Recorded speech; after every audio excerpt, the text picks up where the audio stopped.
మహాభారత కావ్యం ప్రకారం శ్రీకృష్ణుడు సముద్రం మధ్యలో ఒక అద్భుతమైన నగరాన్ని నిర్మించాడు. అదే ద్వారక. కాని కృష్ణుడు అవతారం చాలించాక ఆ నగరం మొత్తం సముద్ర గర్భంలో కలిసిపోయిందని పురాణాలు చెప్తున్నాయి. వందల ఏళ్లుగా ఇది కేవలం ఒక కల్పిత గాథ అని అందరూ అనుకుంటున్నారు. కాని గుజరాత్ తీరంలో సముద్రం అడుగున శాస్త్రవేత్తలకు దొరికిన ఆ ఆధారాలేంటి? సముద్ర గర్భంలో ఉన్న ఆ భారీ కట్టడాలు నిజంగా కృష్ణుడి రాజభవనాలేనా? ఈరోజు తెలుగు స్వరంలో ద్వారకా రహస్యాన్ని ఛేదిద్దాం. ద్వారక అంటే ద్వారం అని అర్థం. అంటే మోక్షానికి దారి చూపే నగరం.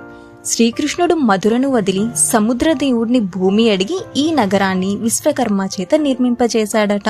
9 లక్షల రాజభవనాలు, వజ్ర వైడూర్యాలతో పొదిగిన గోడలతో ఈ నగరం దగదగా మెరిసిపోయేదని భాగవతం చెప్తుంది. అయితే కృష్ణ నిర్యాణం తరువాత సముద్రం ఒక్కసారిగా ఉప్పొంగి ఈ నగరాన్ని తలంలో కలిపేసుకుంది. ఇది నిజంగా జరిగిందా? 1980వ దశకంలో ఆర్కియాలజిస్ట్ డాక్టర్ ఎస్ఆర్ రావు నేతృత్వంలో జరిగిన పరిశోధనలు ప్రపంచాన్ని ఆశ్చర్యపరిచాయి. గుజరాత్ తీరంలోని భేట్ ద్వారకా దగ్గర సముద్రం అడుగున 30 నుండి 40 అడుగుల లోతులో భారీ గోడలు, రాతి స్తంభాలు మరియు ప్రాచీన కాలపు వస్తువులు దొరికాయి.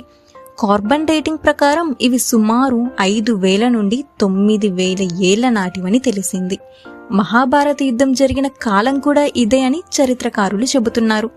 అక్కడ దొరికిన ముద్రలు కృష్ణుడి ద్వారకా ప్రజలకు ఇచ్చిన గుర్తింపు కార్డులు అని కొందరి నమ్మకం. ద్వారకా నగరం ఒకప్పుడు ఉనికిలో ఉందనడానికి సముద్ర గర్భంలో ఉన్న ఆ కట్టడాలే సజీవ సాక్ష్యం. అది కేవలం పురాణం కాదు, అది మనం గర్వించదగ్గ చరిత్ర. మరి ఈ అద్భుత నగరం గురించి మీరేమనుకుంటున్నారు? సముద్రం అడుగున ఇంకా ఎన్ని రహస్యాలు దాగి ఉన్నాయి? కమెంట్ చేయండి. రేపటి వీడియోలో మన శరీరాన్ని వదిలి ఆత్మ బయటకు వెళ్లే ఆస్ట్రల్ ట్రావెల్ గురించి తెలుసుకుందాం. సబ్స్క్రైబ్ చేయడం మర్చిపోకండి. ఇది తెలుగు స్వరం.